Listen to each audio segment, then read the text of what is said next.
Eu vou só adiantar, porque senão vai ficar muito corrido na sexta-feira, dar todo o conteúdo.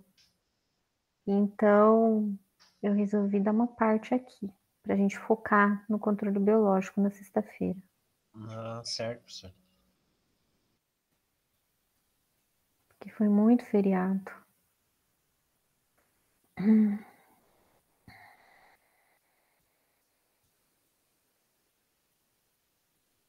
Então, vamos começar.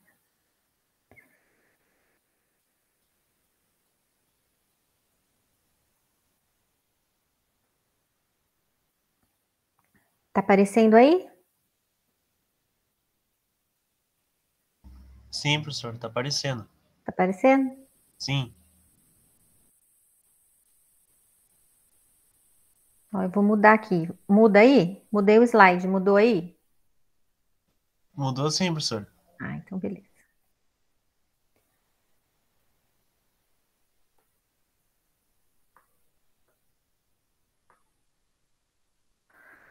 Bom, então vamos lá, gente. Então, essa apresentação a gente vai começar a ver, né? A gente falou bastante lá dos aleloquímicos lá na resistência, né?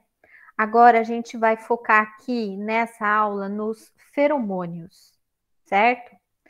Os feromônios, gente, eles são substâncias, né, que atuam entre seres da mesma espécie, certo? E isso vai afetar diretamente, pessoal, o comportamento e a comunicação entre esses dois seres da mesma espécie. Quando eu falava de resistência de plantas a insetos, a gente falava da interação entre a planta e o inseto, ou seja, espécies diferentes. Aqui a gente vai focar entre inseto e inseto da mesma espécie, tá? Então, aqui algumas definições como comportamento e comunicação. Comportamento é toda atividade com ou sem movimento exercida por um inseto em seu ambiente.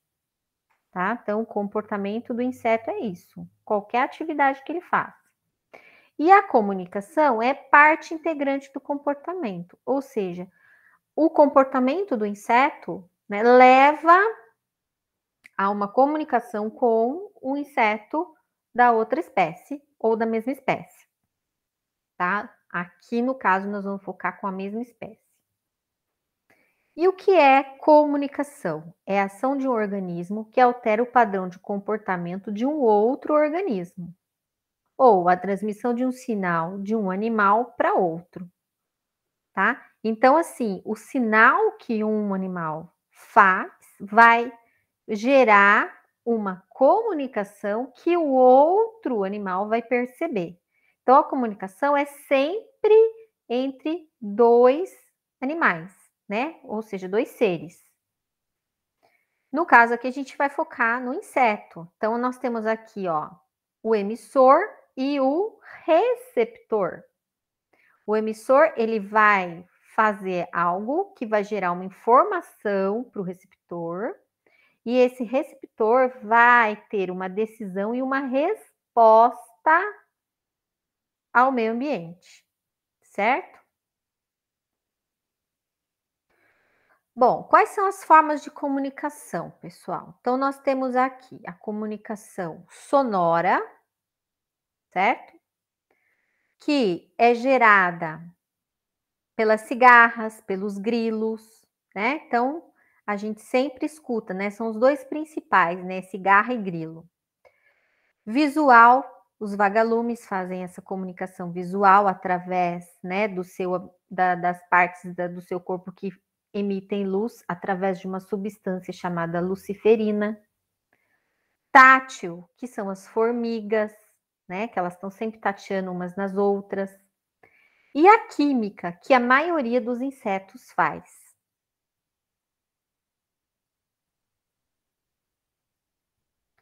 E quais são, então, essas formas de comunicação, pessoal? Então, nós temos aqui o químico, o acústico, o visual e o tátil, certo? Então, aqui nós vamos focar no químico. No químico, ele pode, né, ser digamos, sentido a longa distância. A taxa de transmissão pode ser lenta em alguns casos, mas na maior parte é rápida.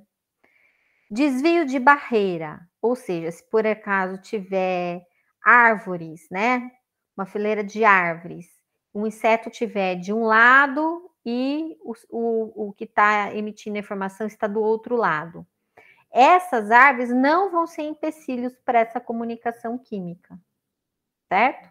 Assim como no acústico também não, né? Então, assim, ela tem essa particularidade de desviar de barreiras.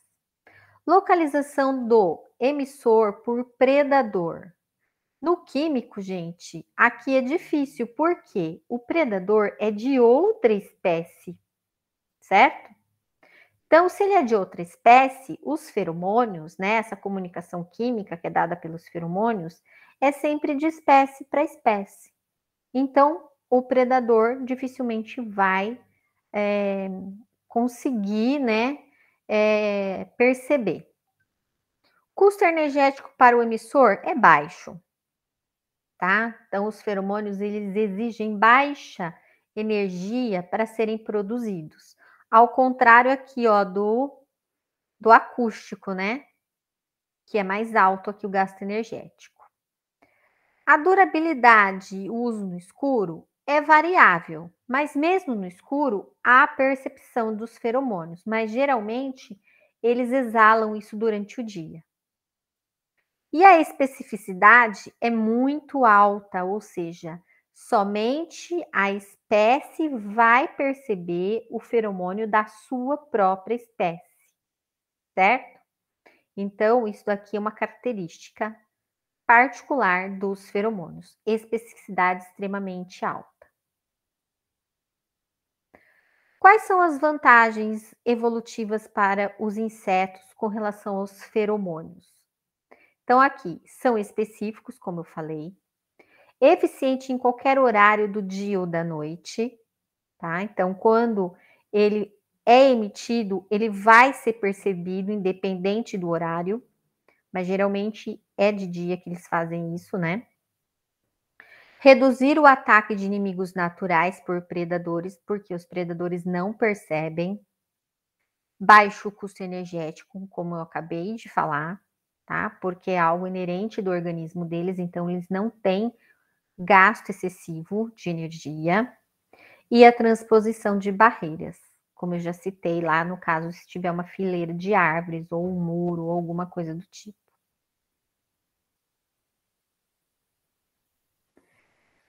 Então, aqui, a comunicação química dos insetos, né? A comunicação por meio de sinais químicos. Então, aqui nós temos os semioquímicos ou infoquímicos. Aqui, gente, como eu falei para vocês, ó, lá na resistência, a gente falava dos aleloquímicos, que é as substâncias químicas utilizadas na comunicação de indivíduos de espécies diferentes, que é o caso do inseto e a planta, que a gente viu lá na resistência. E aqui a ação intraespecífica, que é o tema dessa apresentação, são os feromônios, gente, que são substâncias químicas utilizadas na comunicação entre indivíduos de uma mesma espécie, o que a gente chama de intraespecífico, ou seja, a abelha só percebe da outra abelha, formiga de outra formiga, da mesma espécie.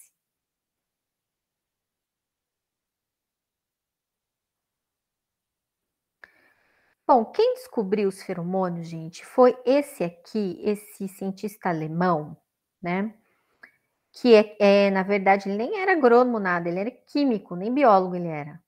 Ele identificou o primeiro feromônio da história no bicho da seda, utilizando 500 mil fêmeas de bicho da seda, tá? Por que ele usou o bicho da seda? Provavelmente porque o bicho da seda é um dos insetos mais domesticados que existem, tá? É um inseto considerado mais até domesticado que a própria abelha, porque, por exemplo, a abelha a gente vê voando por aí, né? Agora, o bicho da seda, dificilmente você vai ver um bicho da seda na natureza, tá? Porque ele foi extremamente domesticado, então ele só existe mesmo, né? Consegue sobreviver nas criações de bicho da seda. Bom, então vamos ver quais são os feromônios. Feromônio de alarme, que é o caso de quê? Das abelhas, formigas, pulgões. Todo mundo sabe que uma abelha, quando ela se sente ameaçada, né? Por isso que fala, se a abelha vier, você não se mexe, não bate nela.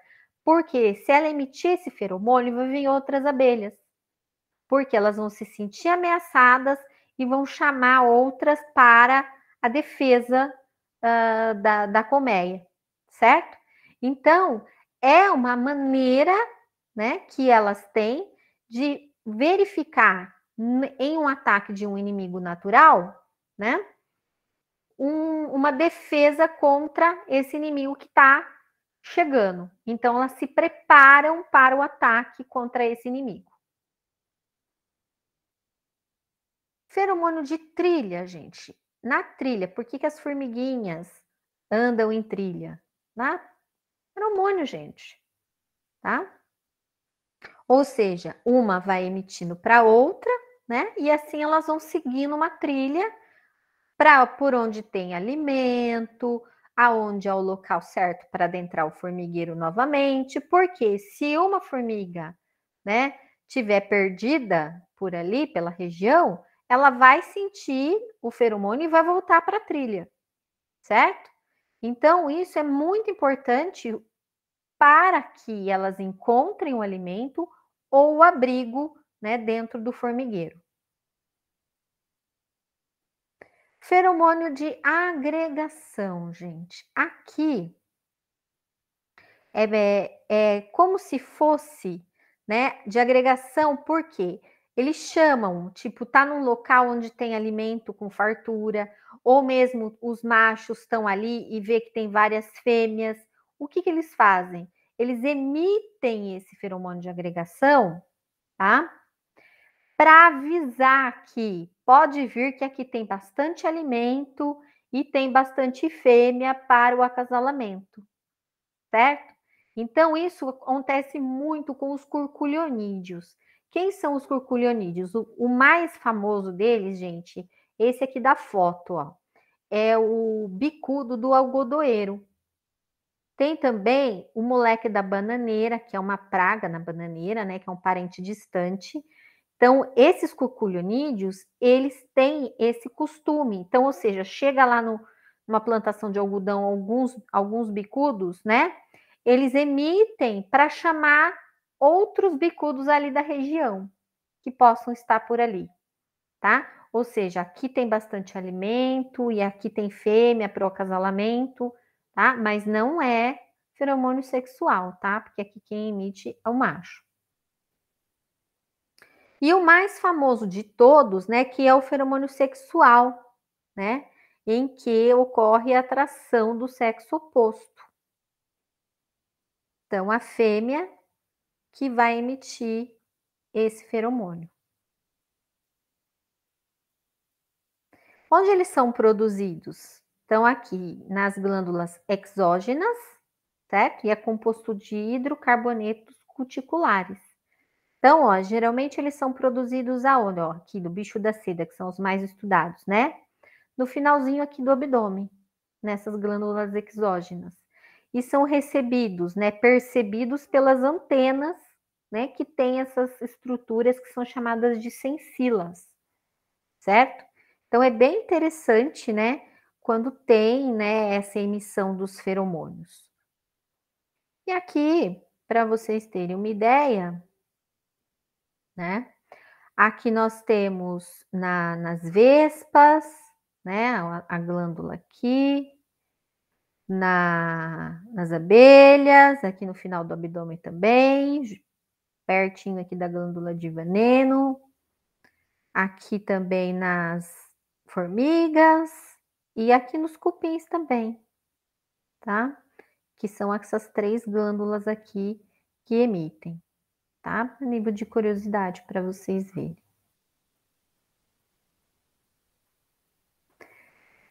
Nessa lista aqui, gente, tá? Aqui são listados os feromônios. Eu não vou pedir isso para vocês, isso vocês vão ver especificamente lá na disciplina de pragas, mas só para vocês terem uma ideia da quantidade de feromônios disponíveis no Brasil, no mercado, para vender, tá? Que já foram desenvolvidos e são produzidos em larga escala para serem utilizados nas culturas.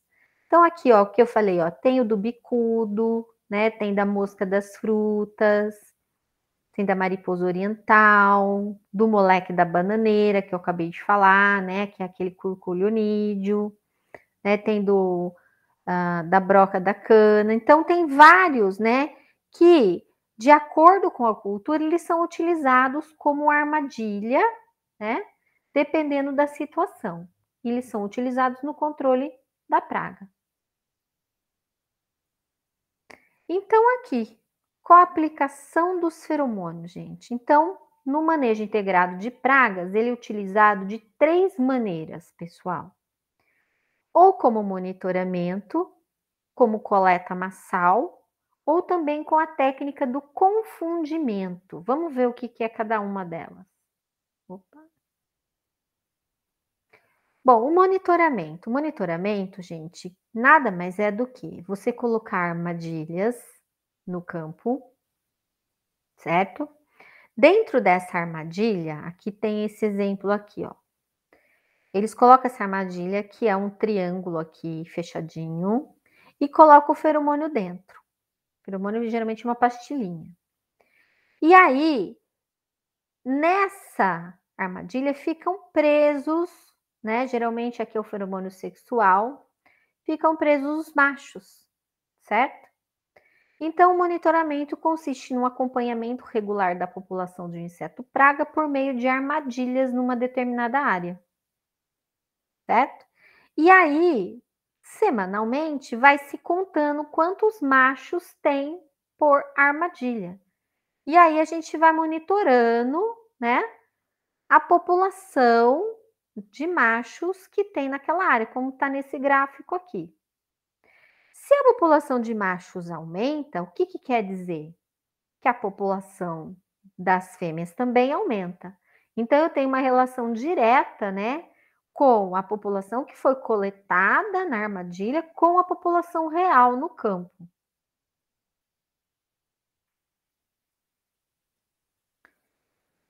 Então, aqui, gente, a gente pode utilizar aqui usos no monitoramento. Primeira coisa, na detecção de pragas, na incidência prematura de pragas, no levantamento de áreas infestadas, ou seja, o quanto infestada essa área está, ou na inspeção e prevenção quarentenária, ou seja, eu verifico se aquela praga está ou não presente naquela área.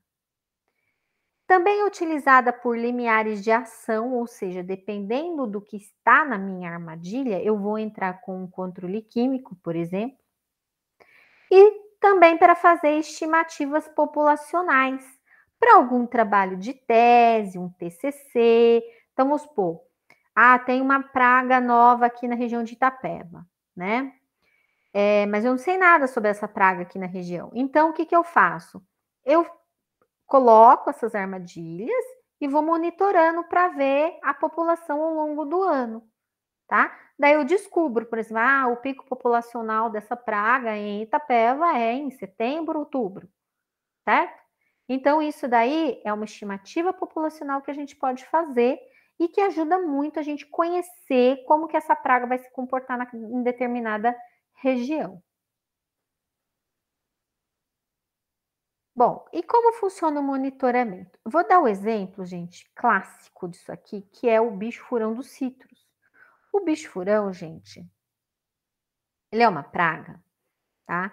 Que a larvinha, ela fica dentro do fruto, tá? E esse fruto acaba ficando imprestável para o comércio. Tá vendo? Fora até que fica bonitinho, mas lá dentro o fruto está totalmente destruído. Aqui, o prejuízo, gente, até 2 caixas por planta e cerca de 50 milhões de dólares por ano, tá? Em um ataque de bicho-furão, isso foi estimado. Bom, e o que eles fizeram, gente? O nível de controle para si, né? Ou seja, a quantidade de praga que tem para entrar com o controle químico. Antigamente se usava aqui o número de frutos, porcentagem de frutos atacados, certo?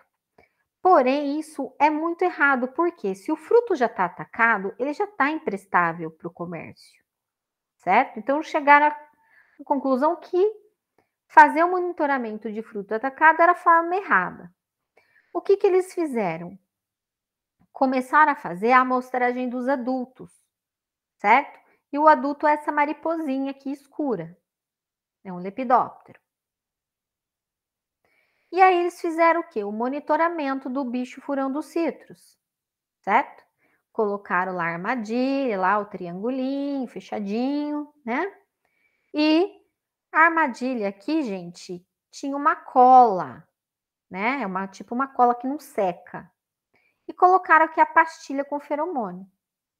E aí, o que acontecia? Os adultos, eles eram atraídos, caíam na armadilha e ficavam colados. Tá? Daí o pessoal ia lá semanalmente verificar a quantidade de machos. E aí, depois de várias teses, né, eles chegaram à conclusão que uma armadilha num raio de 10 hectares, numa árvore de 10 hectares, colocando-se a armadilha no terço superior da planta, porque é onde tem mais, digamos, taxa de acasalamento, fizeram um trabalho e chegaram à conclusão. Portanto, chegaram à conclusão que 6 ou mais machos por semana era o nível de controle, certo? Então, em vez de se coletar fruto para ver se tinha bicho furão, coletava-se os machos aqui, né? Contava-se o macho das armadilhas e chegava-se um nível de controle, tá? Ou seja, fechou, gente. Perfeito. Deu mais que 6 machos, entra com a pulverização para matar tanto macho quanto fêmea que estavam ali para acasalar e danificar os frutos com as larvinhas, certo? Pessoal, qualquer pergunta, vocês podem me interromper, tá bom? Tô tocando, mas se tiver alguma dúvida, pode falar, que eu não tô vendo vocês, tá? Então, porque eu tô aqui na apresentação, não consigo ver vocês, mas pode falar. Bom, coleta massal. O que é coleta massal? O que consiste a coleta massal, tá?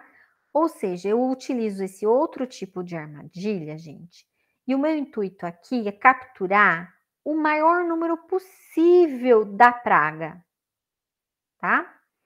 A fim de mantê-lo abaixo do nível de dano econômico. Então, quanto mais eu coletar aqui, então aqui eu não vou querer se tem 5, se tem 6, que nem lá no caso do bicho furão, certo?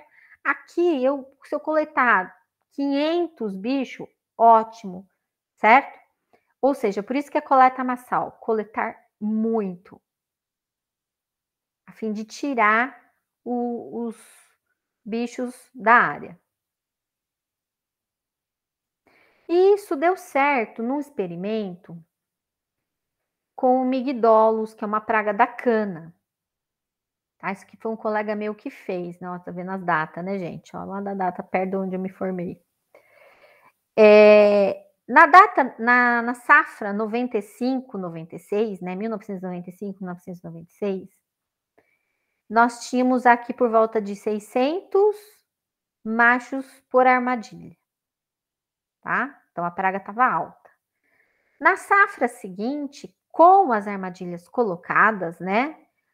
Houve uma diminuição para 350 machos.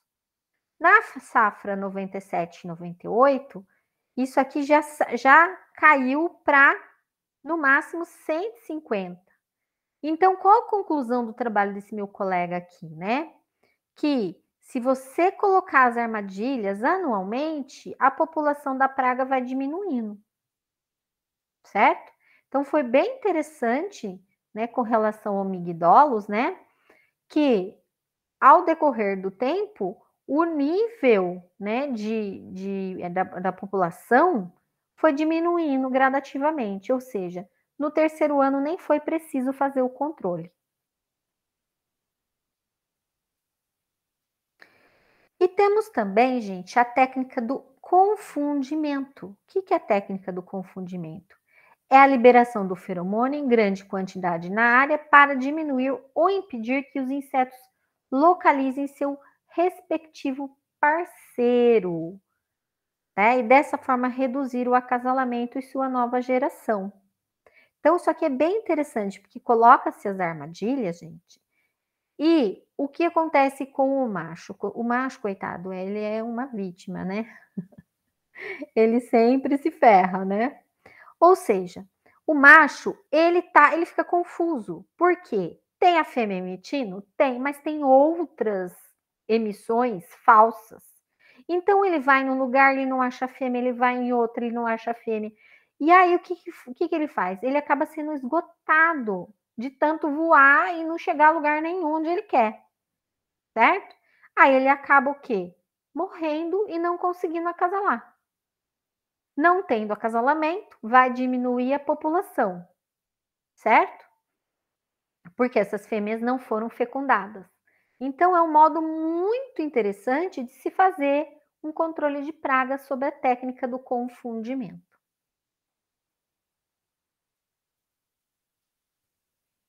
Tudo bem até aqui, gente? Alguma pergunta? Tranquilo, professor. Tá? Entenderam, então, a técnica do confundimento? Sim, professor. Eu tinha uma pergunta só, Bem professora. interessante. Pode perguntar. É que a senhora comentou que os feromônios, eles geralmente funcionam entre insetos da mesma espécie. Mas isso muda quando, por exemplo, são de populações diferentes ou de colônias diferentes, não é? Não, não muda. Não muda. Não muda nada. Não, se é da mesma espécie, que nem eu tô falando aqui, dando o exemplo do bicho-furão, tá? Certo.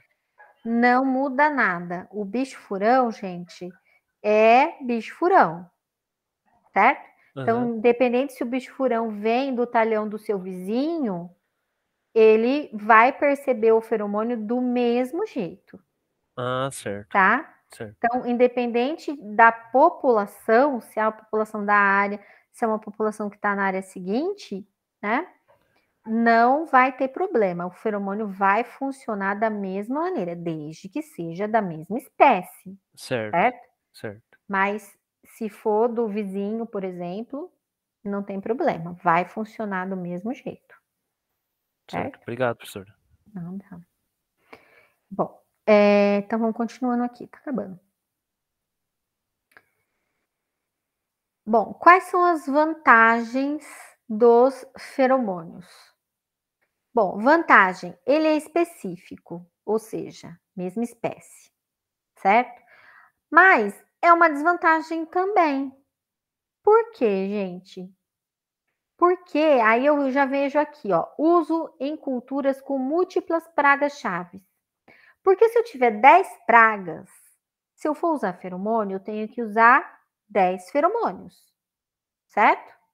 Então, muitas vezes não compensa você entrar com um produto químico ou mesmo biológico que vai controlar todas as pragas de uma vez só. Então, isso é uma desvantagem. Mas se você utilizar, vai reduzir o uso de inseticidas. Isso é muito interessante, é vantagem. Vai favorecer os inimigos naturais? Sim, porque os inimigos naturais, eles não vão estar expostos aos inseticidas, certo? Porque vai reduzir o uso de inseticida. E aí, beleza. Vai ser tranquilo, os inimigos naturais vão poder atuar com facilidade. Custo relativamente baixo, né? Ou seja, comparando com alguns inseticidas, sai muito mais barato, tá? Porém, aqui na desvantagem, exige maior conhecimento do produtor. Então, ele tem que saber que praga que é para comprar o feromônio certo. Porque se ele não conhecer a praga, ele pode muito bem comprar um feromônio errado de outra praga que não vai funcionar. Tá? Então tem que ter um conhecimento do produtor com relação à praga, certo? Pessoal, fechamos os feromônios aqui? Fechou, professor. Tranquilo? Entenderam? O que é feromônio? Como ele atua? Sim, professor. É bem tranquilo, né, gente? Então, o feromônio, gente, é uma ferramenta muito interessante, tá? Embora não seja tão difundido, tá? Mas é muito legal a gente saber como o feromônio funciona, certo? Então, vamos à próxima apresentação aqui.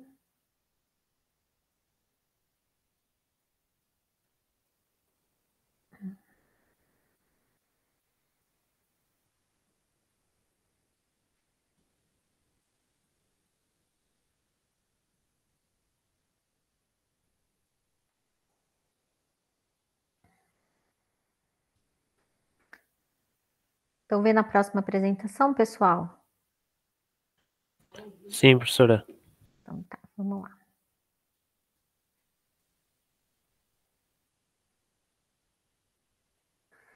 Então vamos aos métodos de controle físico, mecânico, legislativo e cultural. Então aqui, gente, é bem tranquilo também, tá? Bom, vamos primeiro aos métodos de controle físico.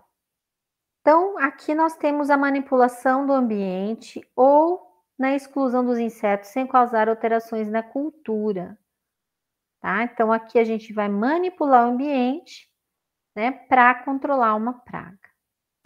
Quais são os meios de controle? Métodos de controle. Então, fogo, tá? Uso restrito no controle de pragas. Hoje, o fogo, gente, ele foi praticamente banido devido, né, não preciso nem falar, aos problemas ambientais, né, que o uso do fogo, né, estava fazendo, né? Então, hoje não se pode colocar fogo na cana, né? Em pastos, né? Então, isso daqui, o fogo, tá, às vezes abre-se alguma exceção, então vocês têm que estar de acordo com a legislação vigente. Às vezes, algum estado abre alguma exceção, libera para usar fogo em determinada praga, né? Porque está com problema e tudo mais, tá? Mas hoje está bem restrito.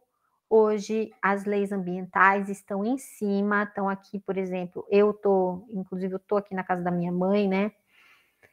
E aqui tem muita cana aqui na região de São José do Rio Preto.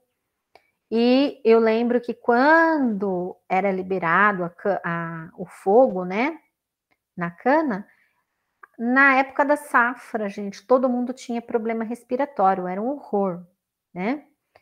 E aí, hoje, né? Hoje existe o fogo? Sim, tem gente que a gente sabe que coloca, né? Mas está banido o fogo na cana-de-açúcar, tá? Então, e isso gerou o quê?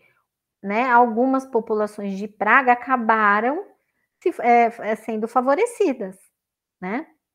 Bom, a gente vai ter que conviver com isso, né? Porque o fogo, né, foi banido. Então, aqui, ó, cigarrinho em cana-de-açúcar, colheita de cana crua, colheita de cana queimada, que hoje a colheita é feita, né, mecanizada. Então, isso gerou um aumento, né, na população de cigarrinha. Então, tivemos que usar outros métodos de controle, com inseticidas, principalmente os de origem microbiana, para combater a cigarrinha. Coleobroca in citrus também teve um grande problema, né? Porque aqui, ó, poda e queima dos ramos atacados. O ramo deve ser queimado, pois a larva se desenvolve nos ramos secos. Então, isso daqui a gente tem que estar muito cuidado, né? Quando tem uma população, avisar, né, a Secretaria da Agricultura que vai ser feito esse tipo de queima, mas geralmente eles não estão liberando, tá? Por todos esses motivos ambientais aí. Aqui também, ó, no controle das pragas do algodoeiro, bicudo, broca e lagarta rosada, certo? Então fazia um enleiramento aqui dos restos de cultura e queimava. Hoje, eles não estão mais permitindo isso, tá? Até onde eu sei, tá, pessoal? Eles estavam fazendo o enleiramento e estavam, tipo assim, usando máquinas para fazer com que esse material fosse extremamente picado, né? E não tivesse nenhum resquício da praga. Mas antes era isso que era feito, certo? Bom, quais as vantagens do fogo? Elimina as pragas e seu habitat, ausência de resíduos químicos. E a desvantagem, mata insetos benéficos, prejudica a conservação do solo e água. E a principal, né, gente, a poluição e emissão de gases na atmosfera. Né? Então, isso, com a problemática ambiental, né, temos que seguir à risca, porque eles multam mesmo, né?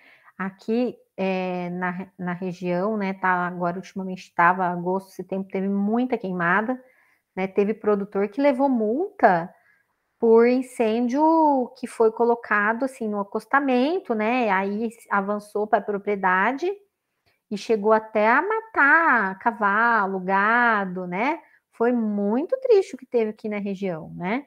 E eles levaram multas pesadas, mesmo não sendo os responsáveis pela queima, né? Então tem que tomar muito cuidado com isso. Bom, drenagem e inundação. Então aqui nós temos o emprego em culturas irrigadas. Então aqui nós temos aqui o arroz, os gorgulhos aquáticos em arroz irrigado, pão de galinha em arroz sequeiro, né? Então tudo isso aqui é também um método, né? Então tá aqui o pão de galinha, que é o coró, né? Controle por inundação.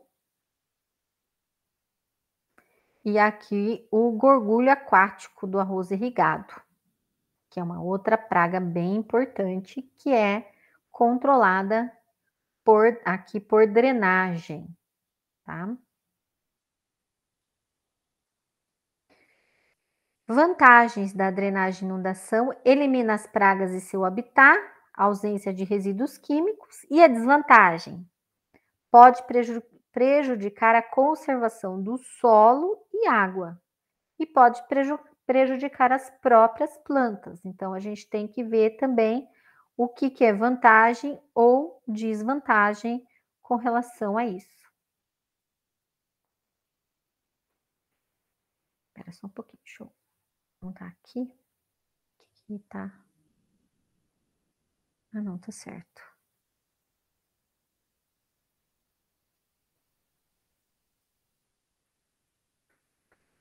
Temperatura, gente, é um outro método bem interessante, tá? Que hoje não é tão utilizado, mas olha que interessante, é utilizado para matar ou paralisar a atividade de algumas pragas, tá? Então nós temos aqui ó, a mais alta, 45 graus, a gente sabe que os insetos não conseguem sobreviver, ou a baixa, menos de 5 graus, né? Então utiliza essas temperaturas para fazer com que os insetos morram, né? Por essas temperaturas ou muito altas ou muito baixas.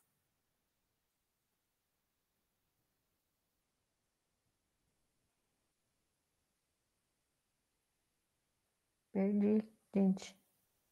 Tá aparecendo aí para vocês? Tá? Tá sim, professor. Ah, tá sim. Eu que perdi aqui a. Bom, então aqui, pragas de grãos armazenados. Então nós temos aqui o uso da temperatura, gente, nos grãos armazenados. Muitos insetos paralisam suas atividades abaixo de 12 graus ou morrem acima de 45 graus, certo? Então, é um método de controle utilizado muito para grãos armazenados. E aqui, o tratamento térmico, principalmente em mosca das frutas, que consiste na imersão dessas frutas em água a 45 a 49 graus durante 10 a 90 minutos. Tá? Então, isso é bem utilizado quando se vai fazer uma exportação de frutas. Então, aqui nós temos ó, o tratamento a frio, né? Ó, limão 1 grau, de 10 a 14 dias. Laranja Bahia e Valência, de 1 a meio grau em 10 dias. O kiwi 1 grau, abacate 1 grau em 11 dias, tá? Então, expõe esses frutos a baixas temperaturas durante alguns dias e depois já manda para outro país. Até uma exigência, né, de certos países, né, que não recebem nenhum tipo de material, né, vindo do Brasil, sem ter passado por esse tipo de tratamento térmico. Bom, temperatura vantagem, morte ou redução da população do inseto-alvo, ausência de resíduos, né? E a desvantagem, custo elevado, porque geralmente você tem que ter um equipamento, né? Para elevar ou reduzir a temperatura, né? E isso vai em grande quantidade de energia, né? Ainda mais agora, né? Que tá com esse gasto, com essa alta, né? Da energia. Barreiras físicas. Barreiras físicas, o que são isso daqui, gente? São telas, papel manteiga, sacos, né? Ou seja, barreiras para manter a praga fora da área da cultura ou impedir o acesso aos produtos, certo? Então, aqui o mais comum são as telas, né, gente? As telas são as mais utilizadas, mas também são utilizadas sacos para proteção das frutas, né? Então, aqui, embalagem para os frutos, aqui nós temos o exemplo aqui da bananeira, que é o mais comum, né? Temos aqui também videira, as tangerinas, né? Que também são protegidas aqui, tomate, então as maçãs. Então, tudo isso é utilizado o quê? Para fazer com que a praga não chegue no fruto.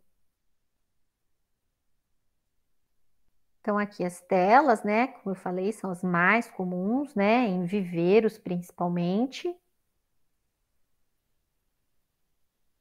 Quais as vantagens das barreiras? Impedem a destruição da cultura ou do produto a ser comercializado. Ausência de resíduos químicos, o que é ótimo. Desvantagem: custo elevado de mão de obra, menor eficiência em altas populações da praga e maior risco de doenças, né? Por quê? Porque risco de doença que vai fazer com que o microambiente ali, o microclima, esteja propício ao desenvolvimento principalmente dos fungos, né? Porque ali vai estar uma umidade maior que pode favorecer o aparecimento de doenças. Atração por cores, gente. Aqui é bem interessante esse tipo de método de controle. Utilizada para monitoramento e redução da população de insetos. Então, vocês estão vendo aqui, né, uma flor amarela. Por que ali eu coloquei amarela? Porque os insetos, pessoal, eles têm uma preferência, tá, de atração por esse tipo de cor, tá? O amarelo e essa outra faixa aqui, que é o que a gente chama de violeta, meio azulado, né?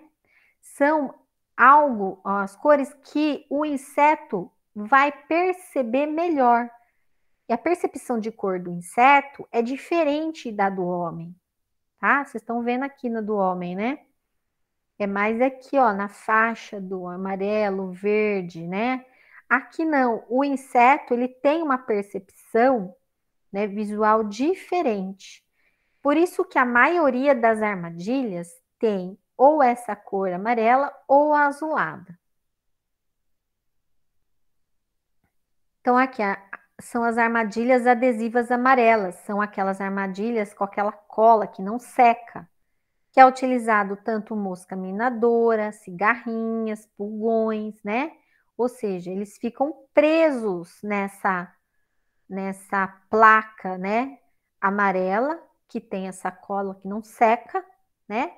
E aí o pessoal faz o monitoramento, né, da quantidade de insetos que está presente na área. Aqui mais uma vez, ó, aqui nós temos do psilídeo, né, do citrus, temos também da mosca branca. Então são várias utilizações, né, da armadilha amarela. Bom, aqui nós temos então a atração por cores. Aqui, ó, também, ó, garrafas, tá vendo? Também as garrafas são amarelas para atrair aqui em flores, né? Então, existem várias metodologias, né, que podem ser utilizadas. Aqui, em tripes, gente, é utilizado essas armadilhas azuladas, tá? Então, aqui novamente, as armadilhas azuladas, que são utilizadas para alguns tipos de inseto, né? Mas a grande maioria é amarela, viu, gente? A grande maioria. Bom, quais são as vantagens? Baixo custo, auxilia na detecção e monitoramento de pragas, reduz a população da praga, né? Então, é um custo extremamente baixo. Desvantagem: pode capturar insetos benéficos? Sim, porque os insetos benéficos também são atraídos pelas mesmas cores. Eficiência limitada para controle, né? Porque você não tem para, digamos, para colar toda aquela população, precisa de muita armadilha. Então, geralmente, essas armadilhas, elas são mais utilizadas para monitoramento, tá? Não para controle especificamente. Aqui, a atração por luz. Então, aqui nós temos as armadilhas luminosas. As armadilhas luminosas, pessoal, são também utilizadas em locais como açougue, a gente via muito, né, essas armadilhas, né? Onde não podia ter nenhum tipo de inseto, então eles já colocavam na entrada essa armadilha para nenhum inseto conseguir entrar, né? Já na entrada já ficava preso. Então, essas armadilhas, elas são utilizadas não só na parte agrícola, né? Mas em outros locais onde não se poderia ter a entrada de insetos, certo?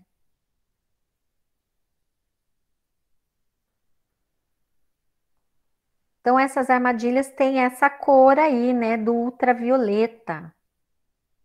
Como eu falei aqui para vocês, ó.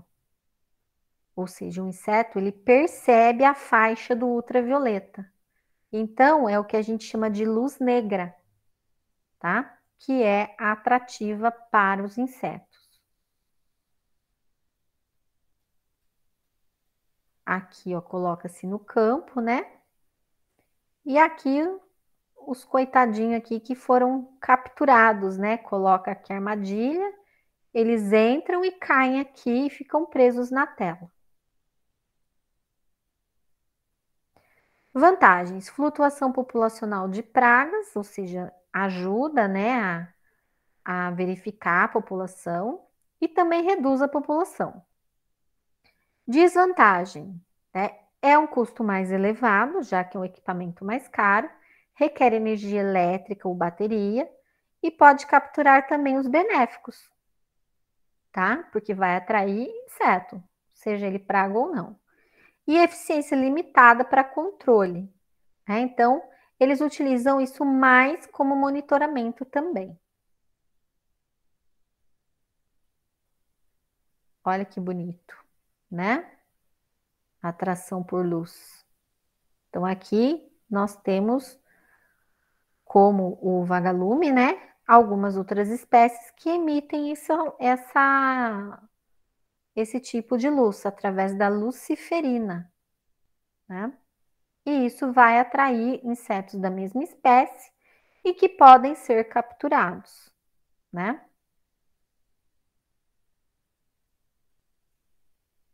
Atração por som. Aqui, gente, nós temos algo bem interessante. Então, aqui nós temos esses que mais atraem, né? Que é o grilo e a cigarra, que são os mais famosos, mas aqui também nós temos o gafanhoto, a paquinha, né, que também emitem som. Ai, desculpa. Bom, o exemplo mais famoso em controle de pragas é esse tipo de armadilha aqui, que é utilizado para combater, para controlar a cigarra do cafeiro. O que que acontece? Esse alto-falante, ele vai emitir o canto da cigarra, certo? E aí, as cigarras atraídas por esse canto vão cair, né, nessas cortinas aqui, e aqui, gente, escorre o inseticida, tá? E aí elas são atingidas pelo inseticida e caem nessa bandeja embaixo, mortas, tá?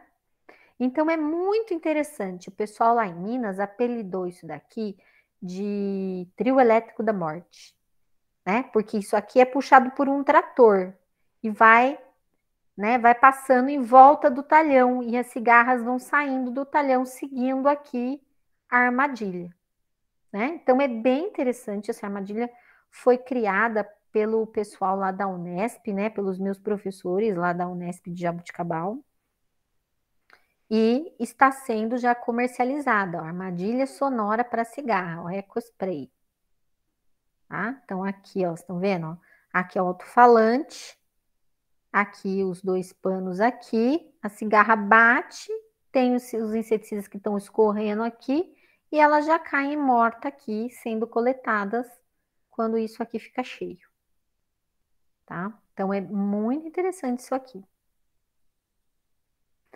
Vantagens. Reduz a população da praga? Reduz. Desvantagem. Custo elevado. Não é barata essa armadilha, não. Cada espécie possui uma frequência, ou seja, tem que ser específica. Você tem que saber que espécie de cigarro que é, né? E eficiência limitada para controle, né? Então, não é fácil, né? Você tem que saber qual espécie você está e pegar a frequência correta daquela espécie. Mas o pessoal já estudou tudo, né? Então hoje está bem adiantada essa parte. Método de controle cultural ou mecânico.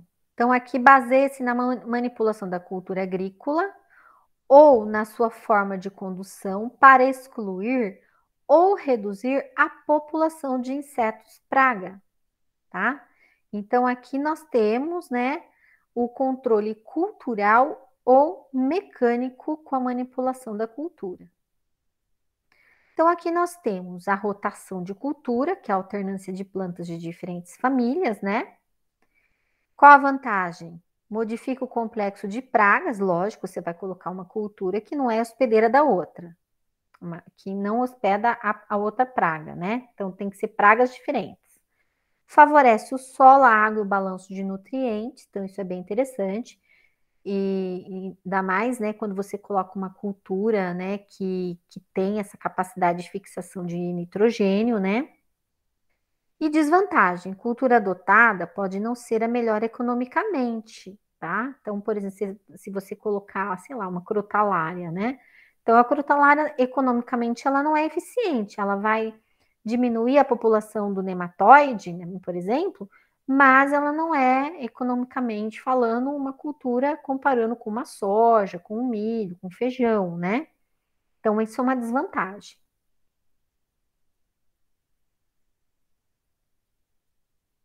Aração e gradagem, então aqui no preparo do solo, né?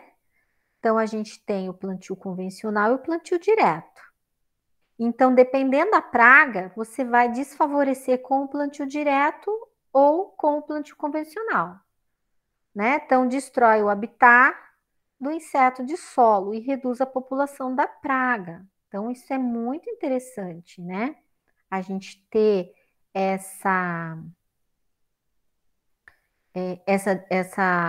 esse tipo de plantio convencional ou plantio direto. Isso vai ajudar muito, né, em alguns tipos de praga de solo. Agora, você vai ter alguma desvantagem, né? Você pode ter o quê? Uma erosão, né?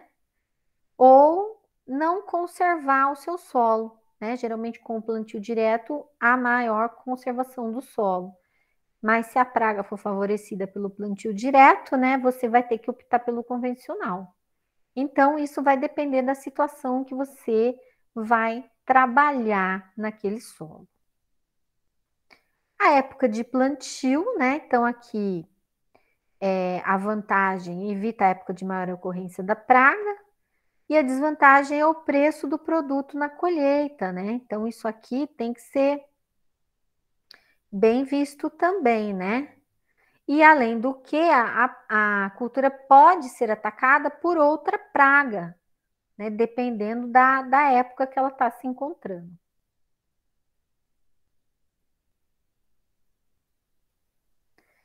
Densidade e espaçamento de plantio. Quais as vantagens? Maior ganho por área, compensar perdas por pragas resistentes, né? Então, você pode diminuir o seu espaçamento. Mas aí pode ter a desvantagem da explosão populacional da praga, né? Ou limitado ao tipo de solo, porque ocorre a competição entre plantas. Então, isso é uma desvantagem que você vai ter. Método de controle legislativo. Então, aqui, gente, é baseado em leis e portarias federais e estaduais, certo?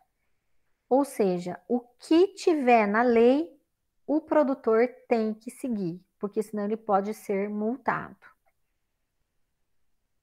Vantagem: evita a entrada ou saída de pragas e doenças e impede sua disseminação.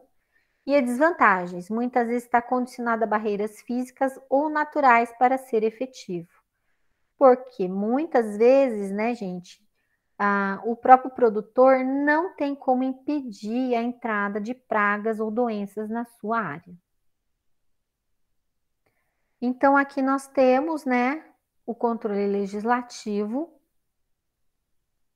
fiscalização em portos, aeroportos, estações aduaneiras, pontos de ingresso, fronteiras, né? Ou seja, todos esses pontos aqui, existe uma fiscalização rigorosa para impedir que determinada praga ou doença adentre ao país. Então, aqui alguns exemplos, né? Então, aqui, ó, as pragas, né? Porto Alegre, Cuiabá, Brasília, né? O perigo que vem de fora. Ou seja, isso aqui, gente, foi feito para a primeira fase da Copa do Mundo, né? Porque existia um risco, né? Dependendo dos países que iriam jogar nessas regiões, eles efetivamente, então vamos supor, tá, tem uma praga tal que pode vir da Colômbia. Então, eles fiscalizavam os colombianos, né? A ponto de tentar achar algum material vegetal que poderia conter essa praga, certo? Então, e assim, até onde eu sei, não veio nenhuma praga, né? Não entrou nenhuma praga no período da Copa. O que entrou aqui foi na Copa das Confederações a Zika e a chikungunya, que são doenças, né? Que fizeram muito estrago, principalmente na região Nordeste. E como se faz esse controle, né, gente? Pelo serviço quarentenário, né? Que são as chamadas pragas A1 e as pragas quarentenárias A2, tá? A quarentenária A1, gente, são aquelas que não presentes no país, porém com características de serem potenciais causadoras de importantes danos econômicos se introduzidas. Ou seja, elas não estão, mas se chegar, vai ter um dano econômico muito grande. Aqui tem uma lista, tá, gente? Só para vocês terem uma ideia, não precisa decorar, tá?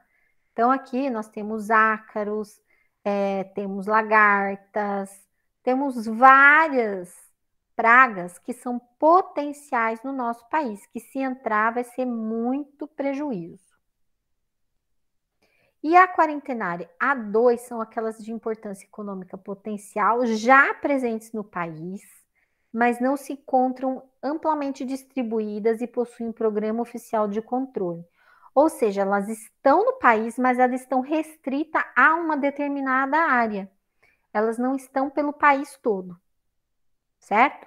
E então a fiscalização é para que elas não se disseminem por todo o país. Aqui alguns exemplos da A2, né? Então aqui nós temos, ó, essa é a mais importante, ó, é a mosca da carambola, que ela tá somente no Amapá, tá? Então, todas as frutas do Amapá, gente, elas são impedidas de sair de lá, né? Geralmente, se sai, tem que ter uma inspeção rigorosíssima, porque senão ela vai se disseminar por todo o país. Ainda bem que o Amapá é lá em cima, né, gente? Então é mais fácil. Aqui, ó, a vassoura de bruxa, né, que pega o cacau e o cupuaçu, né, que está restrita a esses estados somente. A sídia, né, que é da maçã e frutas da família da rosácea, só está em Santa Catarina e Rio Grande do Sul. Né? Então, alguns exemplos aqui, né, aqui a cigatoga negra também, que é uma doença muito importante, né, que também está restrita somente a esses estados.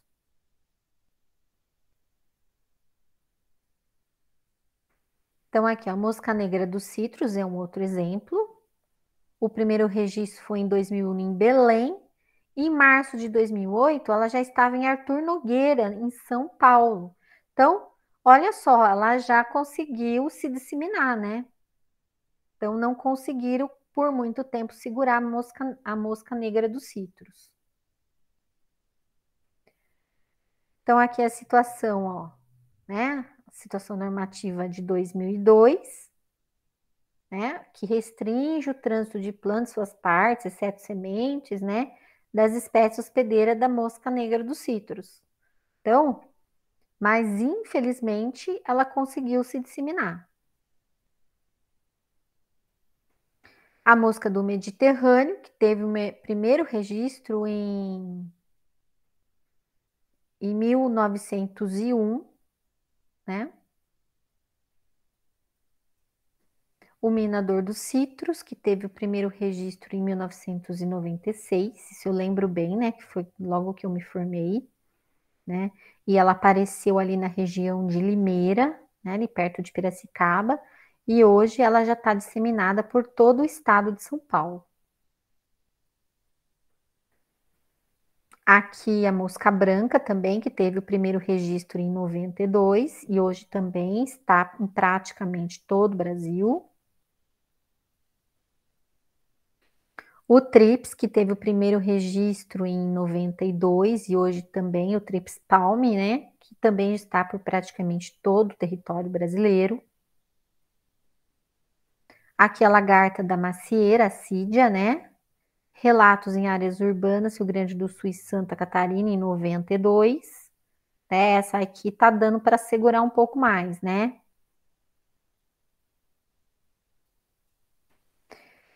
A broca do café, né, que é uma praga bem problemática, bem antiga, né? Aqui, ó, o primeiro registro em 1913 e hoje ela já se disseminou por todas as regiões cafeiras brasileiras.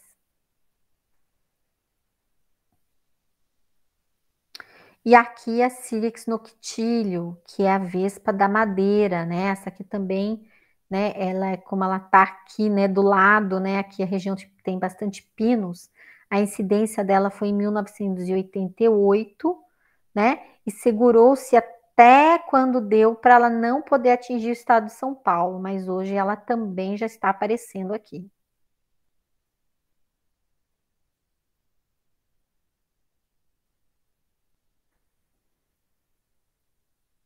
O bicudo também, que atingiu, né, o Brasil em 1983 e hoje já está, né, embora já esteja controlado, né, é um problema em todas as regiões onde se planta algodão.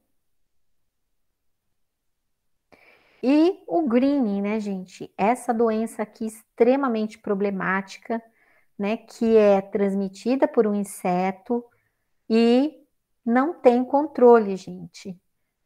Quando dá, tem que eliminar as plantas doentes. Não tem nenhum inseticida, nenhum produto que cure a planta dessa doença. Então, o controle legislativo aqui de todas essas foi o mais rigoroso, né? O produtor que não tirasse as plantas, não arrancasse as plantas, tinha uma multa muito grande. Teve gente que teve que vender até a propriedade para pagar essa multa e acabou entregando o sítio, né? Porque era muita multa uma em cima da outra.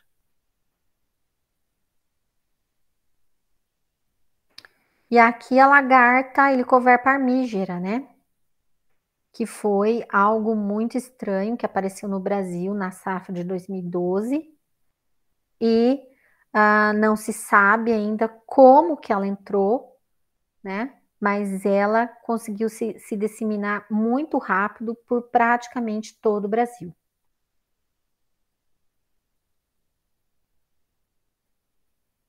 Certo, gente? Pessoal, alguma pergunta até aqui? Por enquanto não, professora. Tranquilo. Tranquilo? Então tá. Mas acabou, gente. Era isso, tá? Aí, ó, vencemos, ó. Nem chegamos às 9, achei que a gente fosse chegar até 9 horas. Bom, gente, então por hoje é isso que eu tenho que passar para vocês, tá? Quem não assistiu, assista aí. E na sexta-feira a gente vai focar no controle biológico, tá? Que é bem importante para vocês. Por isso que eu quis adiantar essa parte para na sexta-feira só ficar com o controle biológico, certo? Certo, professora. Tudo bem, gente? Então, obrigada pela presença de vocês, tá? Desculpa o importuno, né, do cachorro, né? Deixa eu parar de gravar aqui.